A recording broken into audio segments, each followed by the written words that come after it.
just checked. In this too long, I went through a bit of a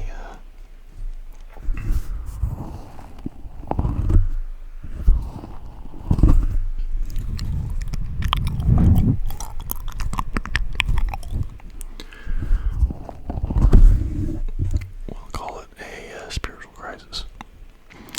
I did a lot of reading of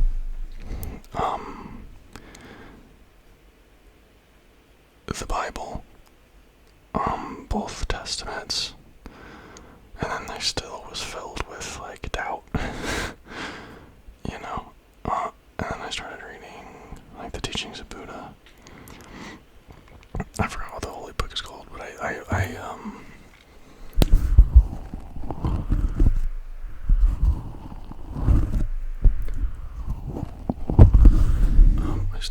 don't know if it's like the official holy book of the Buddhist religion, but I was reading like someone read it on YouTube, and I was like, oh my gosh, this makes me feel good.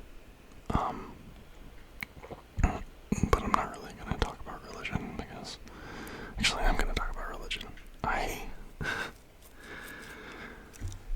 It's for me, right? And I see in the world, right? I see it's important to have purpose, you know. Some people that's religion for some, you know, or spirituality, right? For me, I cannot function in a positive way if I'm not having a connection to what I perceive God to be. What I perceive God to be.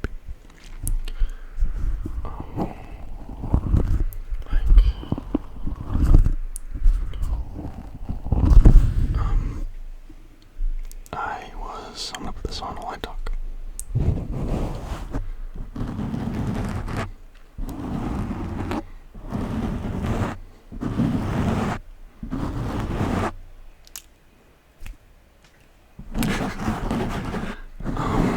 Basically,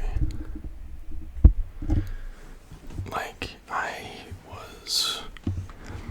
was talking in my video. I'll tell you what started it, really. So I was talking in my video about it was like 3 or 4 videos ago about the Old Testament, and in that and when I was talking about it, I said the God of the Old Testament is harsh, and for that it wasn't a broad, it was one person that had said, okay, well that is, you know, you proceeded to call me a bunch of words which were like, the equivalent is, I'm trying not to say it so YouTube isn't like, right, but someone that is very exclusive of people based on their religious beliefs. That's what I was called, right? And then I was like, I feel like that was kind of against the whole idea of the video, but whatever. So I'm like, okay, maybe I'm ignorant, you know, maybe I'm ignorant, maybe I don't know what I'm talking about, right?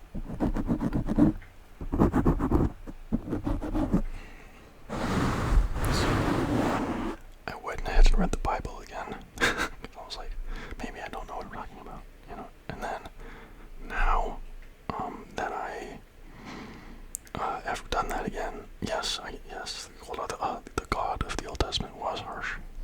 That's my opinion, right? You can agree with it or not, right? But it's like,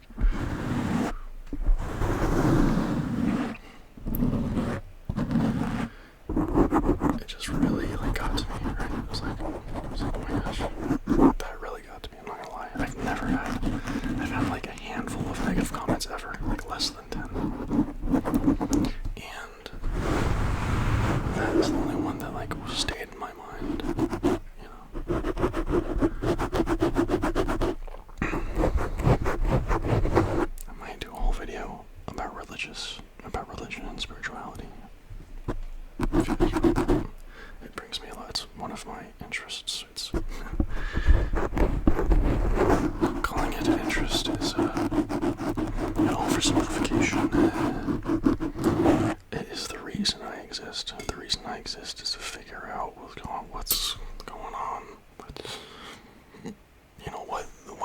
what is this? What is this? What are we doing?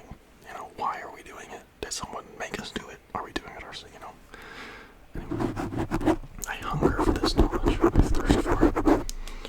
And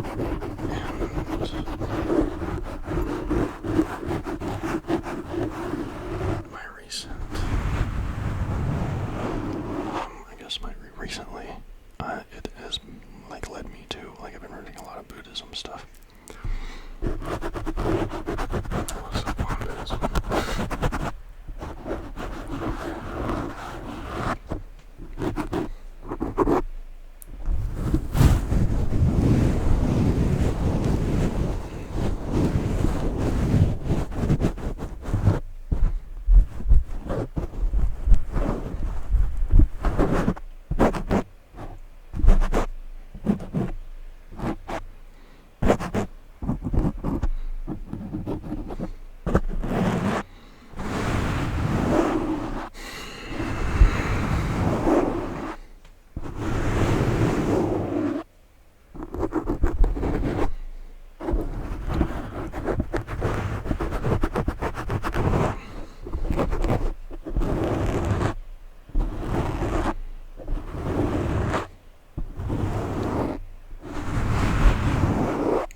But I can't really, I don't want to, I don't want to,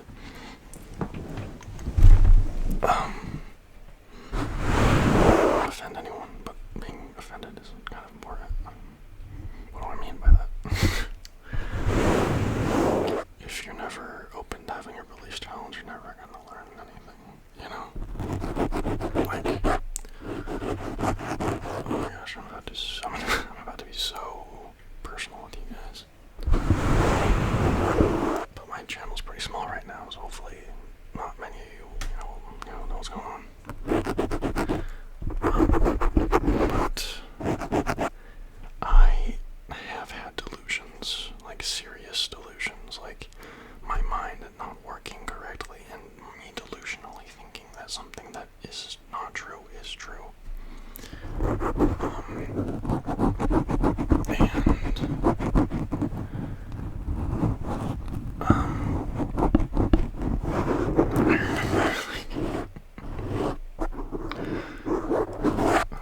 I went through a period of psychosis, I guess is what we'll call it. I guess this is how I'm gonna say this. The mystic and the psychotic. Okay. We're gonna start over. The psychotic drowns in the water that the mystic swims in, I guess. And I think that's true. Because I was very, like, okay, we're about to talk about my psychosis. This is gonna change a few of your perceptions of me, I think, but that's okay. Truth is the answer, right?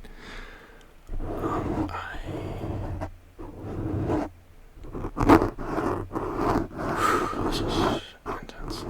I don't know, I didn't really, like, think, I don't know, I was just doing really weird stuff, like, I had a job at the time when I was selling cars all the time, and, I was very, I was really irritated about my place in the world that day, and I was, like, projecting it on everybody, right? Anyway, so I went to work with this energy, right, this terrible energy, and I got fired. Obviously, I was being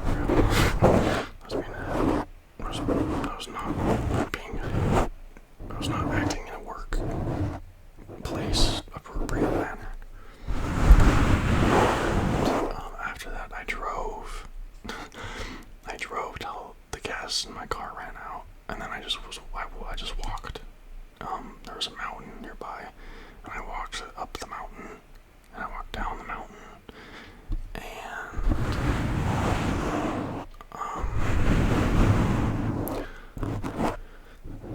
eventually, this was like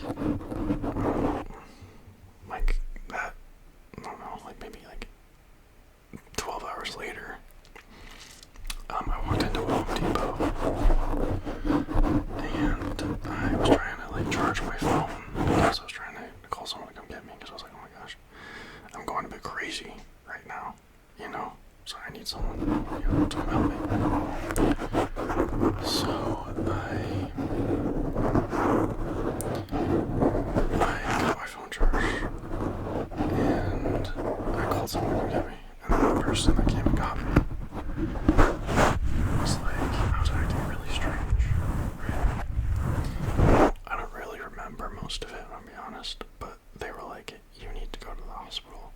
You know what I'm saying? I was like, I'm not going to the freaking hospital. You know, and then we went to the ER, right? And then, like, she was trying to convince the, like, ER technician there that I needed to be, like, admitted. And then he was, like, looking at me and having a conversation with me. He's like, he's not doing anything. What are you talking about? You know? So, this is really raw for me to talk about. Anyway.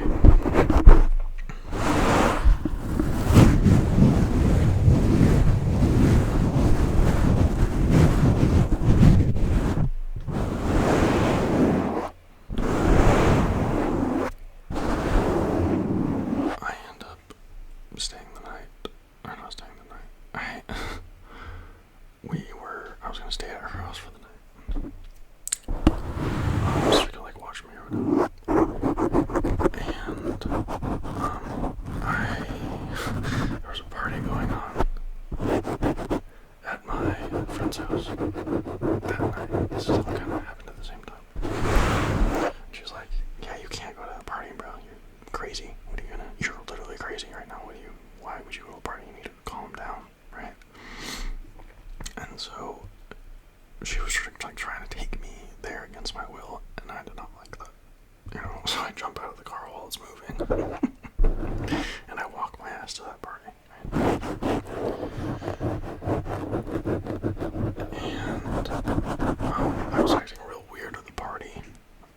I didn't like do anything crazy, but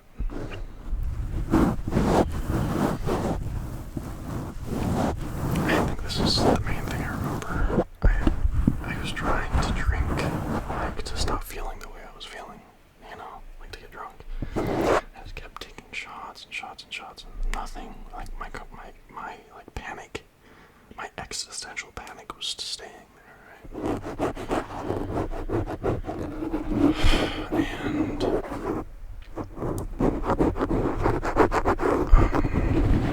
anyway.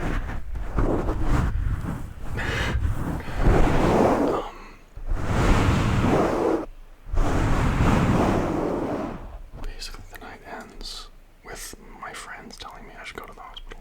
Right? And then at this point, it's like 4 in the morning. I call the person that picked me up and eventually take me to the hospital. And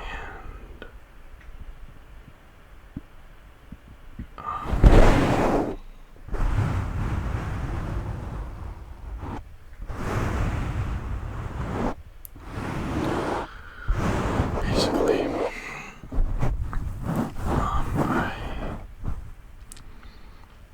I was admitted to the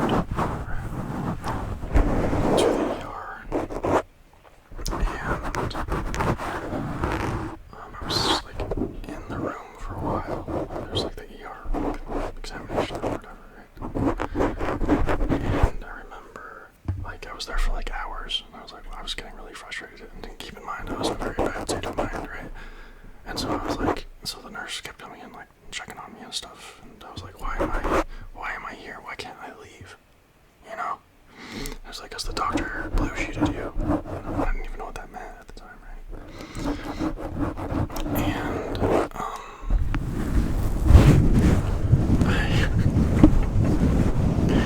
I was like, I want to talk to the doctor. Why can't I talk to the doctor? And then the nurse was like, okay, well, we'll get the doctor to you, you know?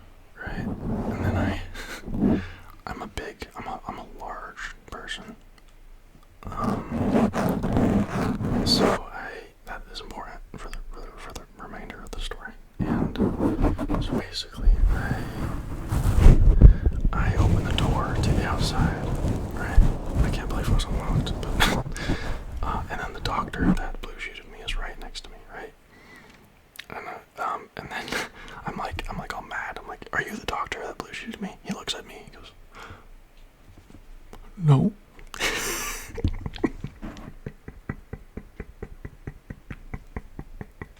He was the doctor. I saw it, you know. And I said, are you a doctor? He said, no. I think his conception of was gonna happen was, like, he was gonna say, yes, I was the blue, and then, like, I was the one, I was the one that bit here, and then I was gonna, like, commit violence on him or whatever, but I'm not a violent person, never have been, and, I'm not, unless, I'm attacked, or someone I love is attacked. What was I saying? Right, so then that kind of, like, they were like, oh my goodness, right, and I remember trying to leave, right, and, like, yeah, I just keep trying to leave over and over, and, like, they have, like, these guards, or whatever, and they kept having to, like, put me back in. They never had to, like, muscle me, but, they were afraid I was going to hurt them, which is fair. I was acting crazy. Like, I wasn't, like, doing anything that I feel like was, like, threatening, but I'm a large person, so I have to think of it like, okay, if someone, like, bigger than you was acting weird, you probably wouldn't feel safe, but I was like, yeah, anyway. And then I'm waiting in the ER, and,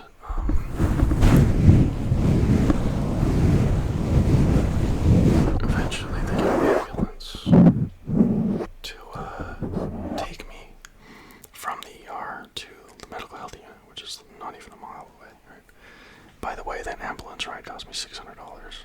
I'm not even gonna mention our healthcare system because YouTube probably like no political controversy. So I'm not even gonna. But anyway, I go, and then I'm at the healthcare unit, or the mental health unit, and they take all my stuff. They take my clothes. They take my jewelry.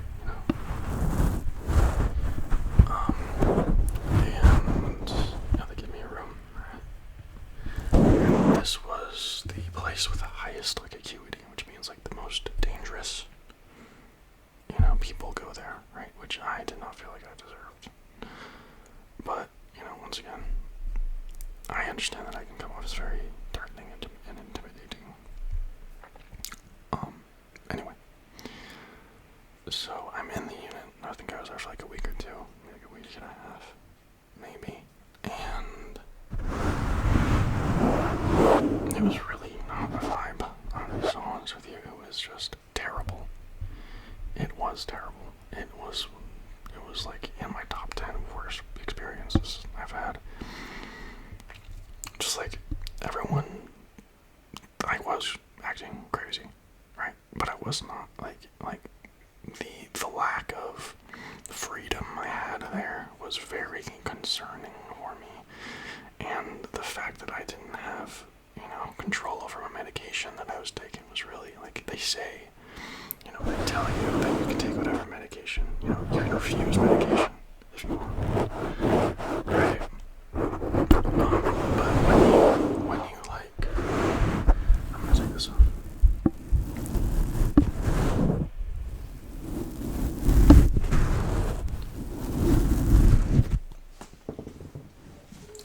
I have this.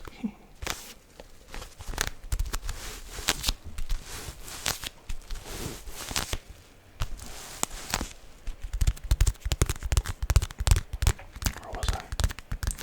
Right, forced medication.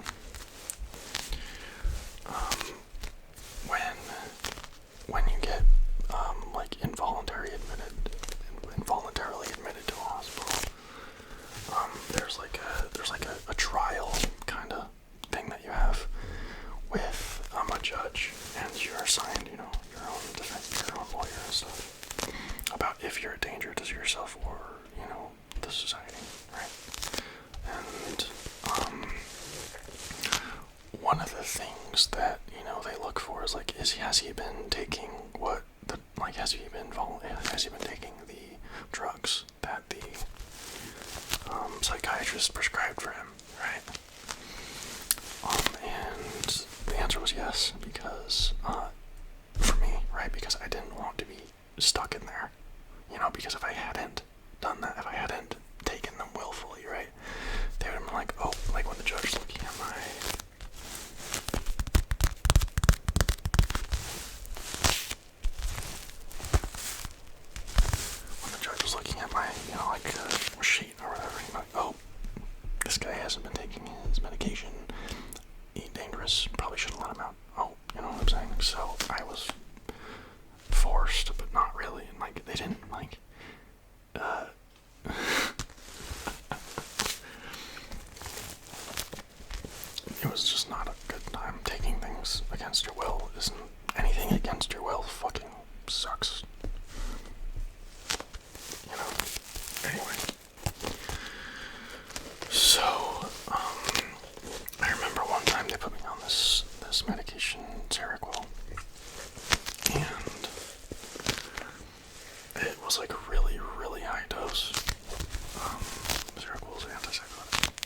I was, so keep in mind, this was taken again, like I couldn't say no. I could say no, right? But then I wasn't ever leaving. You see what I'm saying? So I was like, okay, yes, I'll take it, right? But I didn't want to take it. You know, I didn't want to take it. And,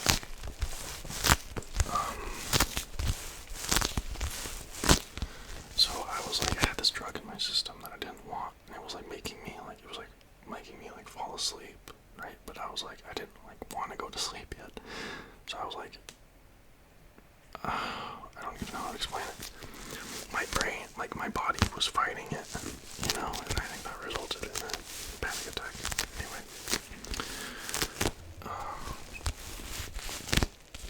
By the way, since this story, I'm stable. This was years ago, right? But yeah. And then I finally got out.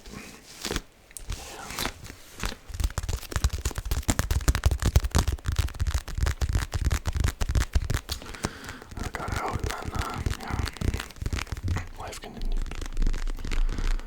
And I was on those, like medications, and I was in this super, like, I was super depressed, you know, because I was really upset about my place in the world.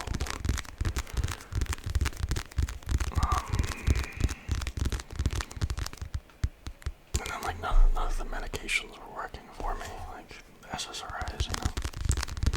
I mean, they work for some people, did not do anything for me.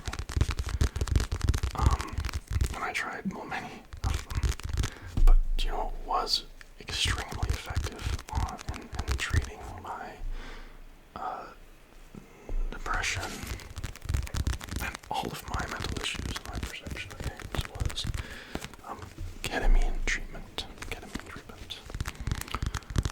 Which is going to be a story from a different day, because this video is going pretty long, but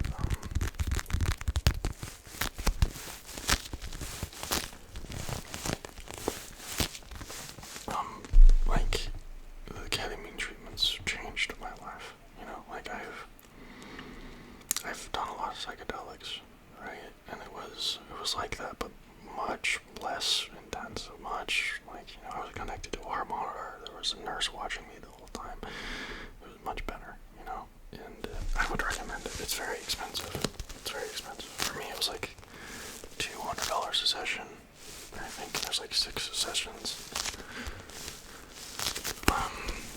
but that for me, that was, you know, the answer, right?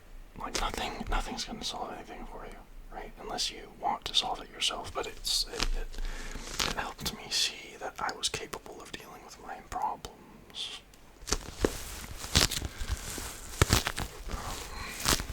Yeah.